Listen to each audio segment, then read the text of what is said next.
नमस्कार दोस्तों, साहित्य समाधान के मंच से मैं डॉक्टर रीता गौड़ आपका हार्दिक स्वागत करती हूं, अभिनंदन करती हूं। दोस्तों, आज से हम एमपी टेट वर्ग 2 में के पाठ्यक्रम में जो रचनाएं लगी हुई हैं 11 से 19 इकाई, जिनके विषय में बच्चे बहुत परेशान हो रहे हैं, एमपी के जो एमपी टेट वर्ग 2 की परीक्षा की तैयारी कर रहे हैं, उनके लिए आज से हम एक सत्रों की श्रृंखला शुरू कर रहे हैं।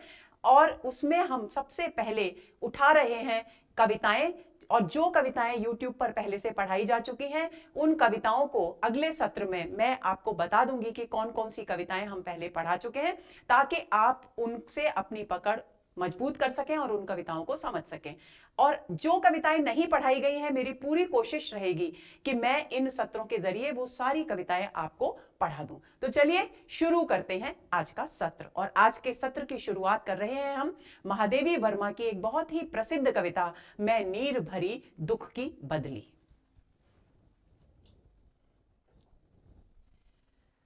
दोस्तों, क्योंकि हम हमेशा इस तरीके से करते हैं, अपना अध्ययन शुरू करते हैं कि हम जिस लेखक की, जिस कवि की रचना पढ़ रहे हैं, उसके जीवन परिचय, उसके साहित्यिक परिचय पर लंबी चौड़ी बातचीत करते हैं, ताकि उनके विषय में हमारी तथ्यात्मक जानकारी भी मजबूत हो जाए। लेकिन इस सत्र में हम बहुत संक्षेप में महादेवी वर्मा के जीवन के बारे में बात करेंगे, क्योंकि महादेवी वर्मा के जीवन परिचय से संबंधित एक स्वतंत्र वीडियो पहले से ही हमारे चैनल पर मौजूद है, तो आप उनके परिचय के विषय में उस वीडियो को जरूर देखें। यहां पर संक्षेप में चर्चा की जाएगी, लेकिन शुरू किया जाएगा उन दो महत्वपूर्ण कथनों से, जिनको समझकर अगर हम उनके कथन को समझ लेंगे, तो संभवतः हमारे लिए न केवल महादेवी वर्मा के काव्य को किस दृष्टि से देखना है, किस दृष्टि से समझना है, ये हमको समझ में आ जाएगा, बल्कि उनकी काव्य की जो संवेदना है उसको भी हम समझ पाएंगे।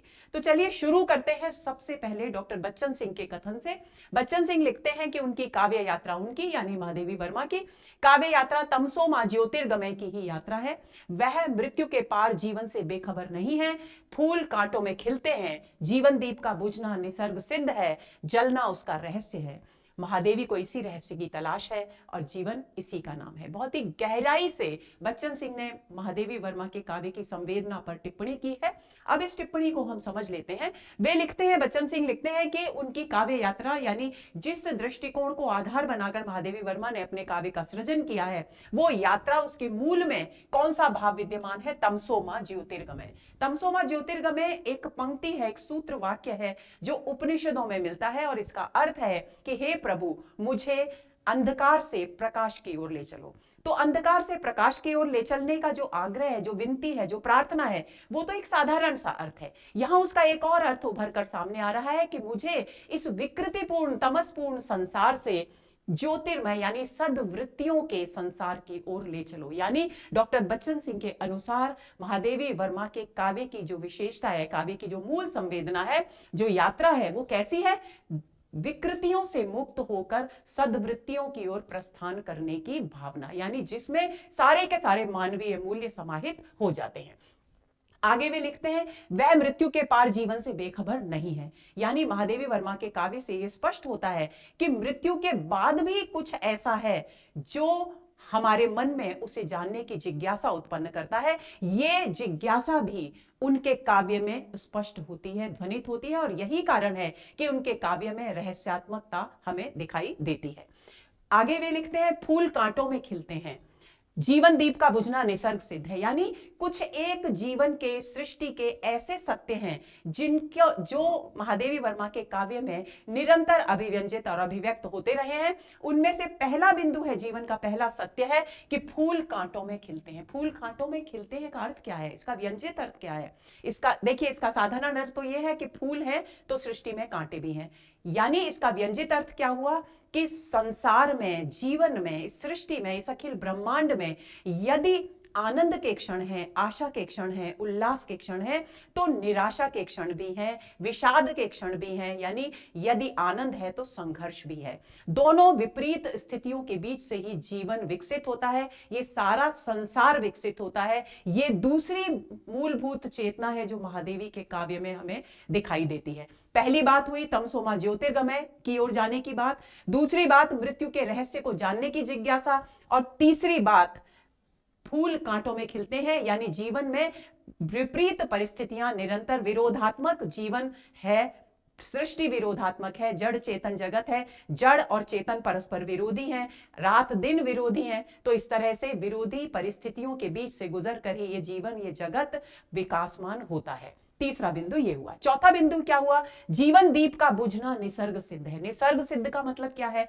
निसर्ग सिद्ध का मतलब है ये प्रकृति, प्राकृतिक सत्य है, ये सृष्टि का सत्य है, जिसका अर्थ, जिसमें ये स्पष्ट हो गया है कि जो जीवन दीप प्रकाशित होगा, यानी जो जीवन इस पृथ्वी पर आएगा, चाहे वो किसी का भी जीवन हो, चाहे वो मानव जीवन हो या और कीड़े मकोड़ों का जीवन हो या वृक्षों वनस्पतियों का जीवन हो, जो जीवन प्रकाशित हुआ है उसका बुझना तय है। यानी जीवन, जन्म और मृत्यु इस सृष्टि के दो महत्वपूर्ण सत्य हैं जिनको झुठलाया नहीं जा सकता। चौथी बात उनकी ये है, जलना उसका रहस्य है। और क्योंकि जीवन दीप, जीवन को किससे तुलना की गई है? दीपक से। और दीपक की नियति क्या है? दीपक की प्रकृति क्या है? जलना। यानी वो स्वयं जलता है और प्रकाश देता है लोगों को, यानी उसके मूल में लोक कल्याण का भाव है। वो स्वयं जलकर दूसरों के पथ को प्रकाशित करने का भाव रखता है। और वही भाव जीवन के विषय में भी महादेवी मानती है कि स्वयं कष्ट सहकर भी यदि हम दूसरों के काम आ सके तो वो बेहतर होगा। ये हम इस कविता में पढ़ेंगे। निसर्ग सिद्ध है यानी ये प्राकृतिक नियम है, जलना उसका रहस्य है। और ये जलना जो है यानी संघर्ष जीवन में जो है, उसको वो एक रहस्य है कि ये संघर्ष की स्थितियां आखिर क्यों हैं। महादेवी को इसी रहस्य की तलाश है और महादेवी अपनी काव्य यात्रा के दौरान उसी रहस्य को जानना चाहती है और जीवन इसी तलाश का नाम है। उसी रहस्य को जानने की जो प्रक्रिया है, जो यात्रा है, वही वास्तव में जीवन है। ये पहला कथन है जिससे हमें बहुत सारे बिंदु महादेवी वर्मा की काव्य संवेदना के विषय में पता चलते हैं। अगले कथन पर आते हैं। डॉक्टर नगेंद्र कहते हैं, महादेवी जी की कविताओं में आरंभ से ही विस्मय, जिज्ञासा, व्यथा और आध्यात्मिकता के भाव मिलते हैं। वे भाव निरंतर अधिक प्रौढ़ और परिमार्जित होते गए हैं। डॉक्टर नगेंद्र ने किस बात की ओर अपना ध्यान केंद्रित किया है? वे कहते हैं कि महादेवी वर्मा का लेखन जब से शुरू होता है तब से निरंतर उनमें विस्मय है। यानी वे इस सृष्टि को देखकर, इस सृष्टि के कण कण में विद्यमान जो स्थितियां हैं उनको देखकर आश्चर्यचकित हैं, विस्मित हैं और उनके रहस्य को जानने की जिज्ञासा उनकी कविताओं में है। और जब वो इस सृष्टि को देखती हैं, इसमें व्याप्त, कण कण में व्याप्त जो पीड़ा है उसको देखती हैं, तो वो व्यथा को अपनी कविताओं में अभिव्यक्त करती हैं, उस पीड़ा को अपने भीतर महसूस करती हैं और उस व्यथा को अपनी कविताओं के जरिए अभिव्यक्त करती हैं। चौथा बिंदु वो कहते हैं आध्यात्मिकता का भाव है। क्यों? क्योंकि वो जानना चाहती हैं निरंतर अपने काव्य के माध्यम से कि जो जन्म लेता है वो मृत्यु को प्राप्त होता है, तो मृत्यु के बाद आखिर क्या है। और वो अपने अनजाने उस ब्रह्म को, इस ईश्वर को कहीं कहीं प्रियतम के रूप में भी देखती हैं, जैसा कि मीराबाई ने भी किया था। तो वो एक आध्यात्मिकता का रूप उनका ले लेता है। यानी उनके काव्य में न केवल लौकिक चेतना है बल्कि आध्यात्मिक चेतना भी है, संवेदनशीलता भी है, करुणा भी है, पीड़ा भी है, विरह वेदना भी है। सब कुछ उनके काव्य का मूल तत्व है। इस बात की ओर डॉक्टर नगेंद्र हमारा ध्यान केंद्रित करना चाहते हैं। अब बात आती है, संक्षेप में उनके जीवन परिचय को जान लें ताकि हमें उनके जो मुख्य मुख्य बिंदु हैं उनके विषय में उन पर अपनी पकड़ मजबूत हो जाए। तो पहला बिंदु है, आपको भूलना नहीं है, छायावाद के 4 आधार स्तंभ माने गए हैं, पंत, प्रसाद, निराला और महादेवी। महादेवी वर्मा उन 4 आधार स्तंभों में से एक है। दूसरा है कि ये न केवल हम इनकी कविता भले ही पढ़ रहे हैं, लेकिन ये कवयित्री तो है ही, उसके साथ संस्मरण भी इन्होंने लिखे, रेखा चित्र भी लिखे और बहुत अच्छे उच्च कोटि के विचारात्मक और ललित निबंध भी लिखे। इनका जन्म 1907 में हुआ और इनके निधन का वर्ष है 1987। उनका अधिकांश जीवन इलाहाबाद में व्यतीत हुआ, वही उनका कार्यक्षेत्र भी रहा, वहीं उन्होंने शिक्षा प्राप्त की, वहीं पर वे आगे शिक्षिका के रूप में नियुक्त हुई और वहीं एक महाविद्यालय में वे प्राचार्य के पद पर को भी उन्होंने सुशोभित किया। ये जानकारी भी आपको होनी चाहिए। अब हम उनके केवल कविता संग्रहों की बात करेंगे क्योंकि हम केवल कविता पढ़ने वाले हैं सत्र में। तो उनके ये कविता संग्रह है जिसमें से निहार का प्रकाशन वर्ष, पहला कविता संग्रह उनका यदि प्रश्न पूछा जाए तो निहार है, जिसका प्रकाशन वर्ष 1930 माना गया। रश्मि 1932 में प्रकाशित उनका कविता संग्रह, नीरजा 1934 में प्रकाशित हुआ, सांध्य गीत 1936 में प्रकाशित और दीपशिखा 1942 में प्रकाशित और यामा 1936 में प्रकाशित हुआ। यामा उनका वो कविता संग्रह है दोस्तों जिसमें उन्होंने प्रारंभिक 4 कविता संग्रहों की कविताओं को संकलित कर एक स्वतंत्र रूप दिया है। और इसमें कई बार यह प्रश्न भी पूछा जाता है कि यामा में महादेवी वर्मा की निम्नलिखित में से कौन सी काव्य रचना सम्मिलित नहीं है या संकलित नहीं है। तो आपको ध्यान रखना है कि यामा में उनकी निहार, नीरजा, रश्मि और सांध्य गीत की कविताएं संकलित हैं। ये जो कविता संग्रह है निहार, रश्मि, नीरजा और सांध्य गीत, ये 4 रचनाएं यामा में प्रकाशित हैं, संकलित है। दीपशिखा उसमें संकलित नहीं है। तो आपको यह भी ध्यान रखना है कि कौन सी काव्यकृति इसमें संकलित नहीं है। और यही जो यामा है, इस कृति पर ही उन्हें बाद में ज्ञानपीठ पुरस्कार से सम्मानित किया गया था। और उनकी जो बाद की कविताएं हैं, परवर्ती युग की जो कविताएं हैं, उनका एक संकलन उनकी मृत्यु के बाद, उनके निधन के पश्चात प्रकाशित हुआ अग्निरेखा नाम से, और इसका प्रकाशन वर्ष है 1990। अब उनकी एक और महत्वपूर्ण कृति है जिस पर बार बार प्रश्न पूछा जाता है, सप्तपर्णा नाम से उसका प्रकाशन हुआ। इसमें वैदिक ऋचाओं के अनुवाद है और इसका प्रकाशन वर्ष है 1959। उन्होंने इसके अलावा बौद्ध दर्शन से संबंधित अनेक अनुवाद भी प्रस्तुत किए। चांद पत्रिका का उन्होंने संपादन किया। निराला ने उन्हें हिंदी के विशाल मंदिर की सरस्वती कहकर पुकारा है। ये बात आपको ध्यान में रखनी है। प्रश्न पूछा जा सकता है कि निम्नलिखित में से किस विद्वान ने महादेवी वर्मा को हिंदी के विशाल मंदिर की सरस्वती कहकर पुकारा है। तो ये बात आप ध्यान में रखेंगे। और साहित्यकारों की मदद के लिए, उनकी सहायता के लिए उन्होंने इलाहाबाद में एक संस्था स्थापित की जिसका नाम था साहित्यकार संसद। और साहित्यकार संसद के तत्वावधान में उन्होंने एक पत्रिका का प्रकाशन भी शुरू किया जिसका नाम था साहित्यकार। और इस साहित्यकार पत्र का प्रकाशन उन्होंने प्रसिद्ध साहित्यकार इलाचंद जोशी के सहयोग से संपन्न किया। और उनके संपूर्ण काव्य पर बौद्ध दर्शन का स्पष्ट प्रभाव दिखाई देता है। यह भी प्रश्न कई बार परीक्षाओं में पूछा जाता है, इसलिए आपको यह ध्यान में रखना है। अब बात आती है कि जो कविता हम पढ़ने वाले हैं, मैं नीर भरी दुख की बदली, उसके कुछ महत्वपूर्ण बिंदुओं को जान ले आप, जिससे कि हम कविता को अच्छी तरह से समझ पाएं। तो सबसे पहली बात यह है कि ये मैं नीर भरी दुख की बदली जो कविता है वो उनके सांध्य गीत नामक कविता संग्रह में संकलित है। सांध्य गीत जो यामा में संकलित है और जिसका प्रकाशन वर्ष है 1936। सांध्य गीत में उनकी कौन सी कविताएं प्रकाशित है, संकलित है? 1934 से 1936 के मध्य उन्होंने जो कविताएं लिखी वो सांध्य गीत में हैं। यानी मैं नीर भरी दुख की बदली का रचना काल 1934 से 1936 के मध्य माना गया है। अब बात आती है कि बौद्ध दर्शन का प्रभाव, हम एक बिंदु में उसकी चर्चा कर चुके, लेकिन बौद्ध दर्शन का क्या, किस रूप में प्रभाव उनकी कविताओं में दिखाई देता है। तो देखिए, बौद्ध दर्शन के कुछ एक सिद्धांत है जिनमें दुखवाद में बौद्ध दर्शन में माना गया है कि संसार दुखमय है। दूसरी बात, संसार क्षण भंगुर है, क्योंकि जो वस्तु, व्यक्ति, जीव इस संसार में आया है उसका नष्ट होना तय है। और मानवीय करुणा का संदेश गौतम बुद्ध ने अपने उपदेशों के माध्यम से दिया था। वो मानवीय करुणा के उपदेश भी हमको महादेवी के काव्य में मिलते हैं। यानी दुखवाद, दुखमयता जो इस कविता से ही स्पष्ट है, इसके नाम से मैं नीर भरी दुख की बदली कह रही हैं वे। और क्षण भंगुरता की बात भी हमें इस कविता में दिखाई देगी और मानवीय संवेदना या करुणा भी दिखाई देगी। तो इन भावों से प्रभावित है ये कविता। कवयित्री अपनी पीड़ा को तो यहाँ व्यक्त करती ही हैं, साथ ही विश्व की पीड़ा को भी अपने भीतर महसूस कर अभिव्यक्त करती हैं। इस बिंदु को आपको ध्यान में रखना है दोस्तों। इससे पहले अब अगले बिंदु की बात करते हैं कि नीर भरी दुख की बदली के माध्यम से कवयित्री ने स्व से पर तक की अपनी यात्रा को बड़ी खूबसूरती से अभिव्यक्त किया है।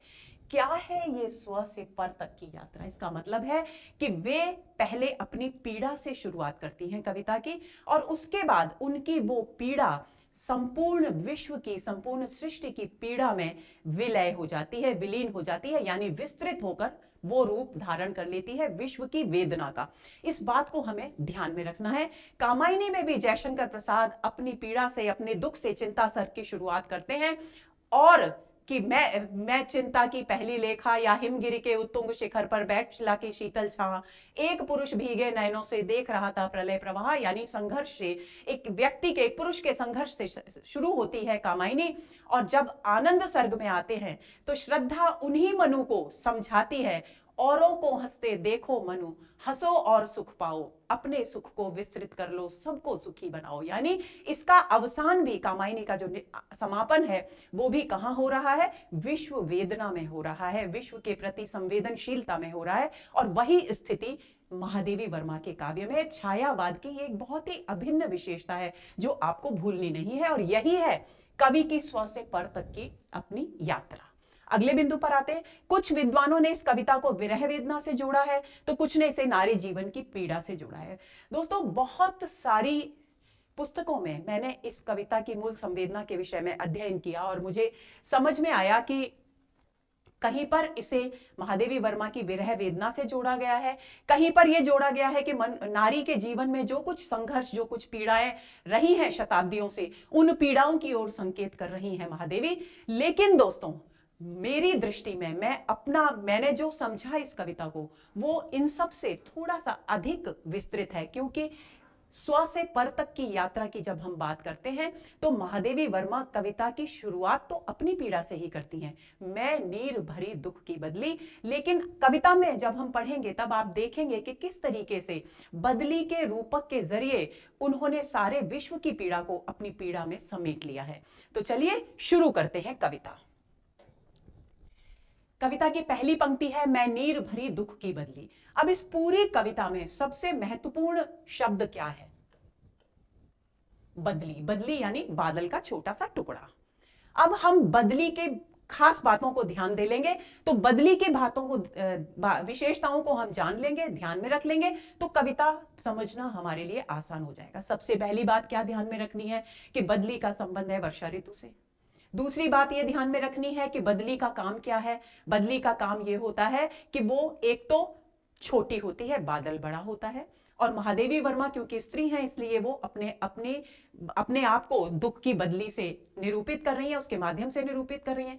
तीसरी बात, बदली संपूर्ण सृष्टि में विद्यमान जो नमी है उसको सोख कर अब उसके पानी को अपने अंदर भरती है, और जब वो पानी का दबाव पूरा उसमें भर जाता है, बहुत ज्यादा बढ़ जाता है, तो वो बरस पड़ती है।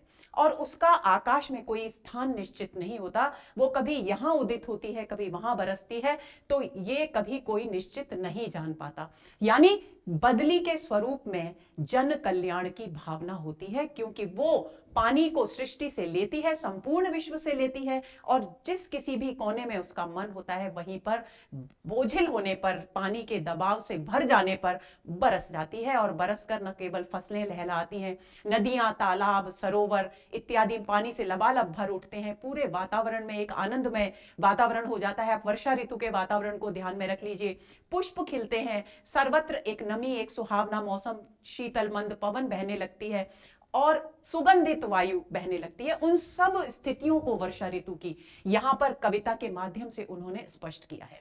तो वे कहती हैं, मैं नीर भरी दुख की बदली, कि जिस तरह से बदली जल से भरी हुई होती है, उसी तरह से मैं दुख से लबालब भरी हुई एक बदली हूं। पहली बात। दूसरी बात आपको क्या ध्यान रखनी है? बदली का रंग कैसा होता है?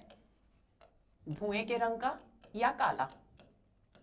और दुख का रंग साहित्य में क्या माना गया है? काला। तो इस बात को भी ध्यान में रख लें कि वो दुख की बदली ही क्यों कह रही हैं, ये भी ध्यान में रखेंगे। देखिए दोस्तों, छायावाद की एक बहुत खास विशेषता है कि शब्दों में बहुत अधिक लाक्षणिकता होती है। लाक्षणिकता का मतलब क्या होता है? लक्षणा शब्द शक्ति को ध्यान में रख लेंगे। अभिधार्थ जब बाधित हो जाए और एक नया अर्थ, लक्ष्यार्थ उभर कर सामने आए, वही लक्ष्यार्थ है, लक्षणा वहां पर है। स्पंदन में चिर निस्पंद बसा। अभी मैंने आपसे चर्चा की कि संसार जो है विरोधात्मक स्थितियों में विकसित होता है, गतिमान होता है। हमारा जीवन भी विरोधी, परस्पर विरोधी स्थितियों में चलता है। दिन है तो रात भी है, आशा है तो निराशा भी है, उत्थान है तो पतन भी है। तो वो उसी तरह से वो कह रही है कि मैं भले ही सजीव हूं, स्पंदित हूं, जीवन से स्पंदित हूं, लेकिन मेरे इस स्पंदन में स्थायी रूप से चिरकाल से निस्पंद यानी जड़ता यानी गतिहीनता भी विद्यमान है। क्योंकि ये सृष्टि सारी जड़ चेतन से मिलकर बनी है, ऐसे ही क्योंकि मैं भी इस सृष्टि का अंग हूं, तो मैं भी मेरे स्पंदन में, मेरी गतिशीलता में भी मेरा निस्पंदन है, मेरी गतिहीनता है। निस्पंद का मतलब है गतिहीनता, स्पंदन रहित होना। जैसे आप इसको बहुत सरल शब्दों में ऐसे समझ लीजिए दोस्तों कि हम सभी जीते जागते व्यक्ति हैं, मनुष्य हैं, लेकिन हम कभी तो बहुत सक्रिय होते हैं, बहुत तेजी से चलते हैं, और कभी हमारा मन होता है कि हम आलस्य में एक स्थान पर ही बैठे रहें, कुछ भी काम ना करें। तो ये क्या है? ये स्पंदनहीनता है। यानी हमारे व्यक्तित्व के अंदर स्पंदन होते हुए भी निस्पंदता विद्यमान है। इस बात को सरल शब्दों में यूं समझ लें। आगे की पंक्ति है, क्रंदन में आहत विश्व हंसा, नयनों में दीपक से जलते। अब वो क्या कहती? क्रंदन का मतलब होता है रोना, दुख से चीखना, कि क्योंकि मैं नीर भरी दुख की बदली हूं, तो जो मेरा रोना है, जो मेरा रुदन है, उसमें केवल मेरी पीड़ा नहीं है, बल्कि संपूर्ण पीड़ित आहत जो विश्व है वो हंस रहा है। हंसने का मतलब यहां पर हा हा करके हंसना नहीं है, बल्कि झलक रहा है। ये लाक्षणिक अर्थ हुआ, झलक रहा है, झिलमिला रहा है।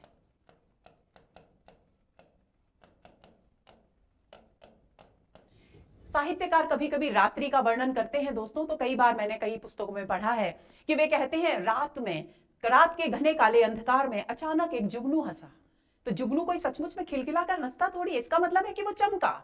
तो वही भाव यहां पर हम लेंगे कि मेरे रोने में, मेरे क्रंदन में, मेरी पीड़ा में, मेरे दुख में, क्योंकि मैं नीर भरी दुख की बदली हूं, तो मेरे क्रंदन में संपूर्ण पीड़ित संसार की पीड़ा विद्यमान है, झिलमिला रही है। यानी मेरी पीड़ा केवल निजी पीड़ा नहीं है। आगे चलते हैं, नयनों में दीपक से जलते। डॉक्टर बच्चन सिंह का कथन याद करेंगे कि जलना उसकी नियति है और जीवन दीप जलना उसका निर्धारित है। तो वही वो कहती हैं कि मेरे नेत्रों में, क्योंकि मैं नीर भरी दुख की बदली हूं, तो मेरे नेत्रों में दीपक से जलते हैं। मैंने आपको बताया कि दीपक का स्वभाव क्या होता है, उसकी प्रकृति क्या होती है, कि वो दीपक की बाती जलने की पीड़ा को सहती है, लेकिन वो दीपक अपने स्वयं जलकर भी क्या करता है? दूसरों को प्रकाश देता है। इसी तरह से महादेवी वर्मा कहती हैं कि मेरे नेत्रों में भी दीपक से जल रहे हैं, यानी मैं स्वयं अब पीड़ा को भोग कर, विश्व की पीड़ा को भोग कर, उनकी पीड़ा को दूर करने के भावनाओं से युक्त हूं, यानी लोक कल्याण की भावनाओं से युक्त हूं। मेरे अंदर ये, मेरे नेत्रों में ये भाव दीपक की तरह जल रहे हैं, क्योंकि प्रकाश हमेशा श्रेष्ठ होता है। तमसोमा ज्योतिर्गमय को याद कीजिए कि मुझे अंधकार से प्रकाश की ओर ले चलो। तो प्रकाश किससे जुड़ रहा है? प्रकाश क्योंकि किसी एक परिवेश में सीमित होकर नहीं रहता दोस्तों, वो अखिल विश्व में व्याप्त होता है। जहां भी हो वो दूर दूर तक अपनी छोटी सी मोमबत्ती ही क्यों ना हो, छोटा सा दीपक ही क्यों ना हो, संपूर्ण परिवेश में हल्का ही सही लेकिन प्रकाश फैलाता है। तो वही वो कह रही हैं कि मैं अपनी सद्भावनाओं से लोक कल्याण करना चाहती हूं। जो विश्वव्यापी जो वेदना है उसको अपने भीतर समेट कर उस अच्छी सद्भावनाएं, मानवीय करुणाओं का विकास करना चाहती हूं। ये शाब्दिक अर्थ नहीं है, ये लाक्षणिक अर्थ है, ये व्यंजित हो रहा है। आगे चले, दीपक से। अच्छा देखिए, मैं नीर भरी दुख की बदली, स्पंदन में यहां पर विरोधाभास अलंकार है। जहां पर दो विरोधी स्थितियों की चर्चा की जाती है दोस्तों, वहां विरोधाभास, स्पंदन और निस्पंद परस्पर विरोधी शब्द हैं, तो विरोधाभास अलंकार हो गया। क्रंदन में आहत विश्व हंसा, नयनों में दीपक से जलते, ये उपमा अलंकार हो गया। आगे चले, पलकों में निर्झरिणी मछली। अब आगे वो क्या कह रही हैं कि देखिए, पहले कह रही है कि मेरे नेत्रों में, मेरी आंखों में दीपक से प्रज्वलित हो रहे हैं, क्योंकि मैं विश्व की पीड़ा, मेरी पीड़ा में विश्व की पीड़ा समाहित है, और उस पीड़ा को दूर कर मानवीय करुणा के प्रसार की भावनाओं के दीपक मेरे नेत्रों में जल रहे हैं। पलकों में निर्झरिणी मछली, और निर्झरिणी का मतलब होता है नदी, और मेरी पलकों में निर्झरिणी मचल रही है, नदी मचल रही है। कौन सी नदी है ये? महादेवी क्या है? नीर भरी दुख की बदली है। तो ये निर्झरिणी है सरल शाब्दिक अर्थ में आंसू की, आंसू की। आंसू की नदी, पलकों में उनके आंसू भरे हुए हैं। अब होता क्या है दोस्तों कि जब बदली बरसती है, मैंने आपको बताया कि नदियां, तालाब, सरोवर, कुएं सब लबालब भर जाते हैं और नदियों का स्वभाव है बहना।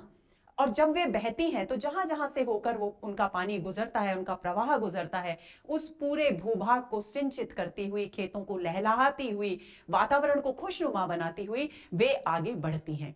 तो उस निर्झरिणी के उस स्वभाव को, नदी के उस स्वभाव को आप ध्यान में रखेंगे तो वो कह रही है कि मेरी पलकों में, क्योंकि मेरी वेदना कैसी है, विश्व आहत विश्व हंस रहा है मेरी वीणा में, वेदना में, यानी मेरी वेदना में विश्व की वेदना विद्यमान है, इसलिए मेरी पलकों में जो आंसुओं की नदी है वो मचल रही है। और जब वो आंसुओं की नदी बहेगी तो किस लिए बहेगी, लोक कल्याण के लिए बहेगी, जन जन की पीड़ा का हरण करने के लिए बहेगी। निर्झरिणी बजली, मेरा पग पग संगीत भरा। अब आगे वो कहती है कि मेरे जो जीवन है उसका एक एक क्षण संगीत से भरा हुआ है। कितनी विरोधी बात है दोस्तों, आपके मन में प्रश्न उठेगा कि एक तरफ तो वे दुख, नीर भरी दुख की बदली है, दूसरी तरफ वे कह रही है मेरा पग पग संगीत भरा। इस विरोधी स्थिति को भी समझ लें। जब बदली आकाश में छाती है या बरसती है, जब वर्षा होती है तो क्या होता है, वर्षा होती है तो वर्षा की बूंदों की मधुर ध्वनि वातावरण में गूंजती है। तितलियां भंवरे, फूल खिलते हैं, फूल खिलते हैं तो तितलियां भंवरे गुंजार करते हुए घूमते हैं, उनकी ध्वनि, और भी न जाने कितने कीट पतंग वर्षा ऋतु के मौसम में आते हैं जिनकी आवाज परिवेश को गुंजायमान करती है, एक संगीत, एक लय प्रदान करती है। इसके अलावा जब नदियां लबालब भरती हैं तो कल कल की ध्वनि से वे आगे बहती हैं। तो ये सारा जो परिवेश है वो बदली के कारण संगीत से भर जाता है, यानी वर्षा होने के कारण संगीत से भर जाता है। उसी तरह से वो कवयित्री कह रही हैं कि जिस तरह से वर्षा ऋतु होने पर, बदली के बरसने पर सारा वातावरण संगीत से भर जाता है, कण कण संगीत से भर जाता है, उसी तरह से क्योंकि मैं निर्भरी दुख की बदली हूं तो मेरे जीवन का एक एक कदम संगीत और लय से भरा हुआ है और आनंद से भरा हुआ है। आनंद क्यों है, क्योंकि वो तो निर्भरी दुख की बदली है। फिर आनंद किस बात का, आनंद इस बात का है कि उनके आंखों में वो सपने हैं, जबकि वो अपनी पीड़ा को विश्व वेदना में परिवर्तित कर, समाहित कर विश्व के कल्याण के लिए कुछ सुंदर सुनहरे सपने देखना चाहती हैं। श्वासों से स्वप्न पराग झरा। अब श्वास क्या है, सांस, हमारी सांस, सांस क्या है, सरल शब्दों में हवा। जब वर्षा ऋतु होती है तो क्या होता है, ठंडी हवा चलती है। तो वो कहती है जैसे वर्षा ऋतु में ठंडी हवा चलती है बदली के बरसने पर, ऐसे ही मैं नीर भरी दुख की बदली हूं तो मेरी जो श्वास है, और जब वर्षा ऋतु में बदली बरसती है तब फूल खिलते हैं, और जब हवा चलती है तो हवा के स्पर्श से उन फूलों के परागकण झरते हैं। तो स्वप्न पराग, अब यहां पुष्प तो है नहीं, श्वासें हैं उनकी। श्वास कैसी है, सद्भावनाओं से, मानवीय करुणा और संवेदना से युक्त श्वास है, और उन श्वासों के स्पर्श से क्या झरते हैं, स्वप्न रूपी पराग, रूपक अलंकार हो गया है यहां, स्वप्न रूपी परागकण झरते हैं। ये स्वप्न रूपी परागकण क्या है, जो विश्व की पीड़ा को, वेदना को हरने के लिए जो सपने उन्होंने अपनी आंखों में सजोए हैं, वो सपने यहां स्वप्न रूपी परागकण हैं जो उनकी हर सांस के स्पर्श से झरते हुए प्रतीत होते हैं। नभ के नव रंग बुनते दुकूल, दुकूल का मतलब होता है दुशाला, जो ओढ़ा जाता है कि, और बदली में क्या होता है, वर्षा ऋतु में क्या होता है, आकाश में नए नए, नित नए नए रंग दिखाई देते हैं बादलों के। ऐसा लगता है मानो आकाश ने, और इंद्रधनुष भी वर्षा ऋतु में ही दिखाई देता है, उसके बहुत सारे सुंदर सुंदर रंग भी दिखाई देते हैं। तो कवयित्री कल्पना करती हैं कि ऐसा लगता है उस समय मानो आकाश ने कोई अलग अलग रंगों का सुंदर दुशाला ओढ़ रखा हो। अब कवयित्री के संबंध में देख लीजिए कि क्योंकि वो दुख की बदली है तो वो क्या कहती है, वो कहती है कि मुझे ऐसा लग रहा है कि मेरे जीवन, मेरे हृदय रूपी आकाश में या मेरे जीवन रूपी आकाश में भी सुंदर भावनाओं की, विविध रंगी भावनाओं की के दुशाले बन रहे हैं, यानी मेरे भाव, सुंदर भाव, अलग अलग रंगों के सुंदर सद्भाव उत्पन्न हो रहे हैं मेरे हृदय रूपी आकाश में, नित नए भाव उत्पन्न हो रहे हैं। छाया में मलय बयार परी, और बदली क्या करती है, बदली जब होती है तब शीतल मंद पयन, वैसे तो दोस्तों मलय बयार होती है जो दक्षिण से मलयाचल पर्वत को स्पर्श करके आती हुई जो हवा होती है, मलय होता है सफेद चंदन। तो सफेद चंदन के वृक्षों को स्पर्श करके जो हवा आती है तो ऐसा माना जाता है कि उस हवा में चंदन की सुगंध विद्यमान होती है। तो उसी बात को यहाँ पर स्पष्ट किया गया है कि वे कहती हैं कि जब वर्षा ऋतु होती है तो जो शीतल मंद पवन बहता है उसे के लिए उन्होंने मलय बयार यानी सुगंधित, सद्भावनाओं से सुगंधित के प्रतीकार्थ के रूप में ग्रहण किया है। तो उस बदली की छाया में और किसकी छाया में, जो आकाश में नए नए रंगों के जो दुशाले बन रहे हैं उनकी छाया में मलय बयार सुंदर सुगंधित पवन पलती है। अब कवयित्री दुख की बदली के रूप में देख लें।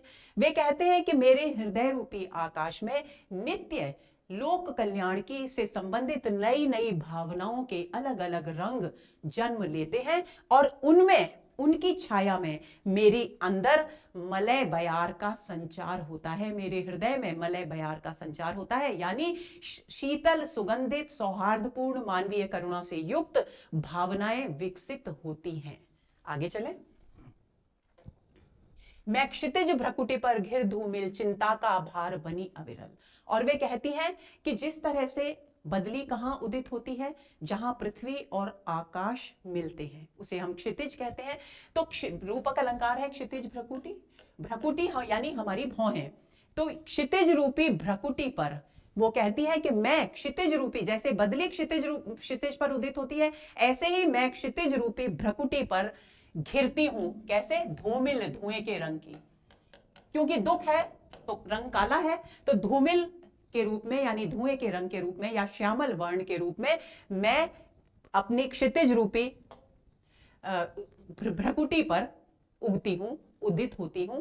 चिंता का भार बनी अविरल। और मेरी ये क्षितिज रूपी जो भ्रकुटी है ये विश्व की वेदना के कारण निरंतर चिंता का भार बनी रहती है, यानी मेरे चित्त में, मेरे मस्तक में निरंतर विश्व की वेदना जन्म लेती रहती है। अब दोस्तों इस बात को ऐसे समझेंगे कि जिस तरीके से जब बदली पानी से बिल्कुल लबालब हो जाती है तब वो बरस जाती है, उसी तरह से वे कह रही है कवित्री कि जब बहुत ज्यादा चिंता का भार बढ़ जाता है, यानी दुख मेरे हृदय में पूरी तरह से भर जाता है, भ्रकुटियों पर चिंता बहुत अधिक भर जाती है, तब क्या होता है? रजकण पर जलकण हो बरसी। तब बदली जब पानी से लबालब भरती है तब वो क्या करती है? जल के कण बनकर, यानी वर्षा ऋतु के बूंदों के रूप में रज का मतलब है मिट्टी, मिट्टी के कणों पर बरस पड़ती है। अब इस बात को थोड़ा सा ध्यान देंगे। जलकण यानी संवेदनशीलता, लक्ष्यार्थ हुआ। रजकण यानी शुष्कता, नीरसता। ठीक है। अब वो कहती है कि क्योंकि मैं क्षितिज भ्रकुटी पर घिर धूमिल चिंता का भार बनी अविरल। मैं निरंतर क्षितिज रूपी भ्रकुटी, क्योंकि मैं दुख की बदली हूं, तो क्षितिज रूपी भ्रकुटी पर, अपनी भौहों पर निरंतर घिरी रहती हूं। किस रंग में? धुएं के रंग में घिरी रहती हूं और निरंतर चिंता के भार से मैं बोझिल होती हूं।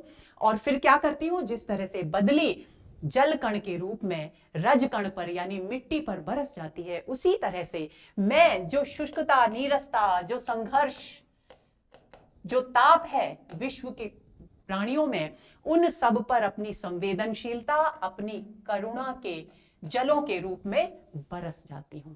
मैं क्षितिज भ्रकुटी पर घिर धूमिल चिंता का भार बनी अविरल। रजकण पर जलकण हो बरसी नवजीवन अंकुर बन निकली। और क्या होता है? जब बदली बरसती है रजकण पर तो उसमें छिपे हुए जो बीज होते हैं वो नए नए अंकुर के रूप में उठते हैं। और कवित्री कल्पना करती हैं कि जब मैं दुख की बदली, जब संवेदनशीलता और करुणा की बौछार करती हूं विश्व पर के प्रति, तो वहां भी नए जीवन के अंकुर फूटने लगते हैं, यानी जो जीवन संघर्ष और ताप से झुलस रहा था उसमें नए उल्लास के अंकुर, आनंद के अंकुर, सुख के अंकुर प्रस्फुटित होने लगते हैं। अब वे अपने आप को कह रही हैं, ये आखिरी जो पंक्तियां हैं उनमें उनका जो संदेश निहित है उसका समाहार है। वे कहती हैं, पथ को न मलिन करता आना। देखिए बदली क्या करती है?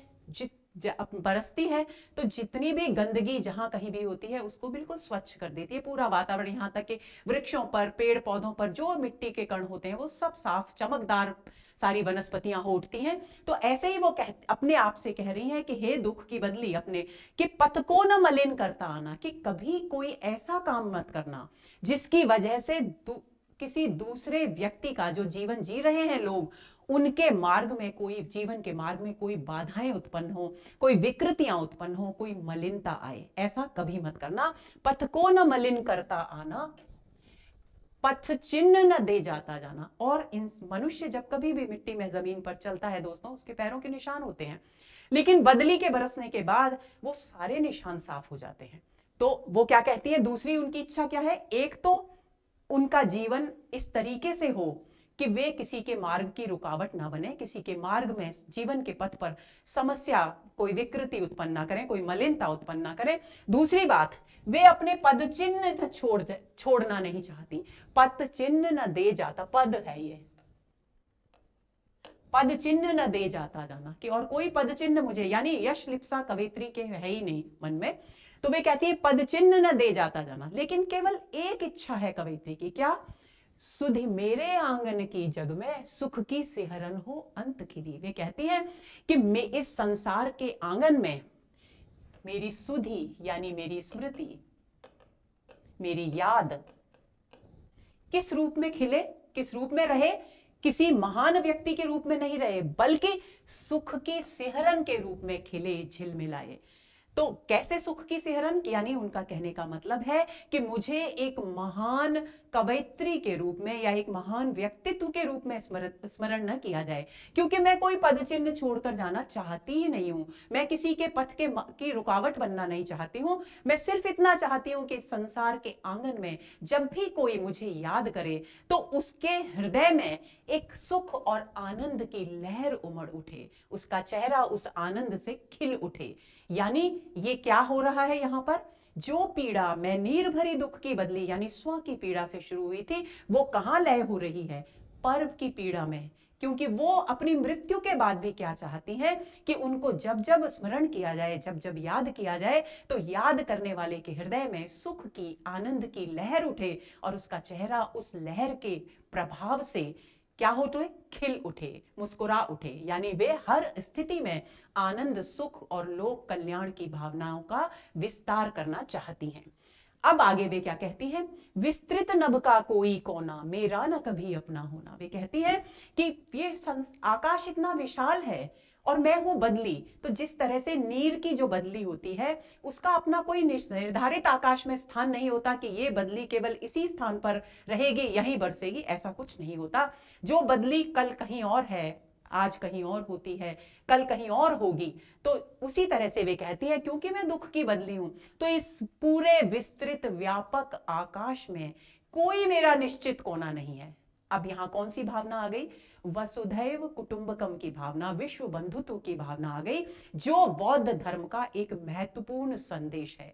वो कहती है पूरे, वो केवल भारत के आकाश की बात नहीं कर रही, इस पूरे अखिल आकाश की बात कर रही है। वो कह रही है कि इस विस्तृत नभ का कोई कोना मेरा ना कभी अपना होना, मेरा कोई स्थान इस आकाश में है ही नहीं कभी मेरा अपना, क्योंकि सब कुछ मेरा है, मैं अखिल आकाश में व्याप्त हूं, सब कुछ मेरा है। इसमें व्यंजित भाव क्या है कि कोई एक निश्चित कोना मेरा नहीं है, यानी मेरी विचारधारा, मेरा भाव, मेरी संवेदना किसी एक क्षेत्र विशेष तक सीमित नहीं है।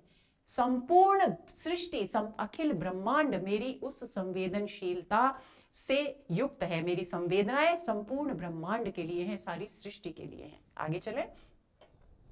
अब आगे वे कहती हैं अंतिम पंक्तियां, परिचय इतना इतिहास यही, कि मेरा कोई लंबा चौड़ा इतिहास नहीं है। हर व्यक्ति का इतिहास होता है, लेकिन मेरा कोई लंबा चौड़ा इतिहास नहीं है, और ना ही मेरा कोई बहुत बड़ा परिचय है। मेरा सिर्फ परिचय और इतिहास के नाम पर मेरी सिर्फ एक पंक्ति है, उमड़ी कल थी मिट आज चली, कि मैं कल दुख की बदली के रूप में उमड़ कर इस संसार में के आंगन में उदित हुई थी, और आज मैं मिट रही हूं।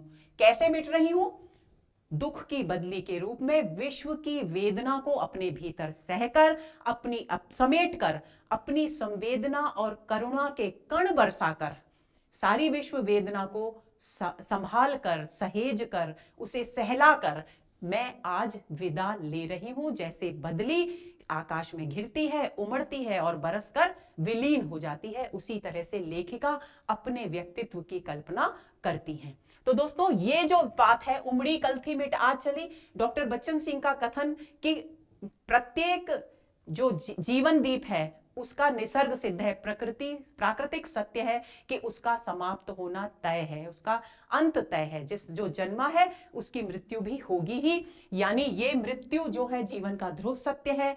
क्षणभंगुरता, देखिए इस कविता में क्षणभंगुरता है, इस कविता में दुखवाद है, जो बौद्ध दर्शन में भी है और भारतीय दर्शन में भी है।